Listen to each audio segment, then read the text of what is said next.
बीते दिनों अमेरिका में अडानी ग्रुप के चेयरमैन गौतम अडानी और उनके भतीजे सागर अडानी समेत 8 लोगों पर घूस देकर कॉन्टैक्ट हासिल करने का आरोप लगा। इसके बाद अमेरिका की इन्वेस्टिगेटिव एजेंसी FBI ने इनके खिलाफ इंसाइटमेंट यानी चार्जशीट फाइल की। इस चार्जशीट के मुताबिक अडानी और उनके भतीजे समेत 8 लोगों के खिलाफ गिरफ्तारी का वारंट जारी हुआ।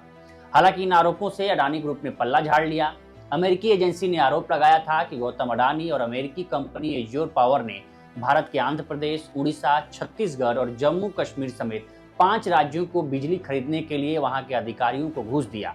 इसमें यह भी कहा गया कि जो अधिकारी जितनी अधिक कीमत में बिजली खरीद में मदद करेगा, उसको उतनी ज्यादा रकम घूस के तौर पर दी जाएगी। इस तरह से अडानी ग्रुप ने करीब 2200 करोड़ रुपए घूस के तौर पर दिया ताकि उसकी बिजली ये राज्य खरीद सके। उस वक्त आंध्र प्रदेश में जगन मोहन रेड्डी की सरकार थी। जब ये सवाल जगन मोहन रेड्डी के सामने किया गया तो उन्होंने अडानी से बिजली खरीद डील को साफ इनकार कर दिया। उन्होंने कहा कि उनकी डील सीधे केंद्र की मोदी सरकार से हुई थी। अब इस पूरे मामले पर इंडियन एक्सप्रेस ने एक रिपोर्ट की है। इस रिपोर्ट में बताया गया है कि कैसे आंध्र प्रदेश को 30,000 करोड़ रुपए की छूट दी गई ताकि अडानी की बिजली बिक सके। इंडियन एक्सप्रेस की रिपोर्ट में बताया गया है कि केंद्रीय ऊर्जा मंत्रालय ने अडानी ग्रीन और एज्योर पावर से बिजली खरीदने वाले राज्यों के लिए ट्रांसमिशन शुल्क माफ कर दिया। जैसे ही ये शुल्क माफ किया गया, इसके 24 घंटे के भीतर जगन मोहन रेड्डी की नेतृत्व वाली आंध्र प्रदेश सरकार ने solar energy corporation of India यानी केंद्र की मोदी सरकार यानी कि केंद्र सरकार की ये कंपनी है जिसके साथ समझौता कर लिया, जिसके तहत अडानी और एज्योर पावर को इन दोनों कंपनियों को कुल 12 गीगावाट के प्रोजेक्ट दे दिए गए। एक अनुमान है कि inter state transmission system charge में छूट मिलने से आंध्र प्रदेश को 80 पैसे प्रति यूनिट यानी सालाना 1360 करोड़ रुपए की बचत हुई है। आरोप है कि इसी छूट ने आंध्र प्रदेश को अडानी ग्रीन और एज्योर पावर से बिजली खरीदने के लिए प्रोत्साहित किया। बता दें, केंद्र सरकार की तरफ से राज्यों पर एक inter state transmission system charge लगाया जाता है। ये तब लगाया जाता है जब बिजली को नेशनल ग्रिड की मदद से एक राज्य से दूसरे राज्य में ले जाया जाता है। इसी चार्ज से केंद्र सरकार ने आंध्र प्रदेश को छूट दे दी, यानी इस छूट की वजह से केंद्र सरकार के खजाने को 30,000 करोड़ रुपए का नुकसान हुआ और अडानी की बिजली भी बिक गई। इंडियन एक्सप्रेस की रिपोर्ट के मुताबिक 30 नवंबर 2021 को ऊर्जा मंत्रालय ने एक आदेश जारी किया, जिसमें इसने एक सप्ताह पहले के जारी किए गए अपने आदेशों में तय की गई 2 शर्तों को आसान बना दिया। इनमें पहली शर्त थी कि प्रोजेक्ट 30 जून 2025 से पहले चालू हो जाए और दूसरी, प्रोजेक्ट से मिलने वाली बिजली राज्य के नवीकरणीय ऊर्जा दायित्व के भीतर हो।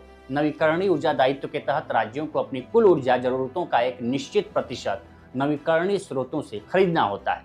ऊर्जा मंत्रालय के 30 नवंबर 2021 के आदेश के एक दिन बाद आंध्र प्रदेश ने 1 दिसंबर 2021 को अक्षय ऊर्जा के लिए देश की नोडल एजेंसी SECI के साथ एक पावर सेल एग्रीमेंट पर हस्ताक्षर किया। आंध्र प्रदेश सरकार के एक सूत्र ने इंडियन एक्सप्रेस में से बताया कि अडानी ग्रीन पावर और अप्रैल 2025 तक 1000 मेगावाट बिजली सप्लाई करने की स्थिति में आ जाएगा, जबकि बाकी उत्पादन जून 2025 के बाद होगा।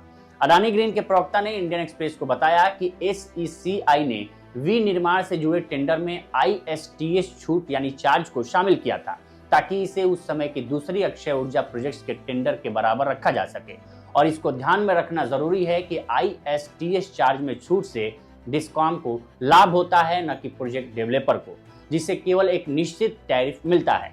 अडानी ग्रीन के प्रवक्ता ने आगे कहा कि प्रोजेक्ट में देरी होने में डेवलपर की कोई भूमिका नहीं है।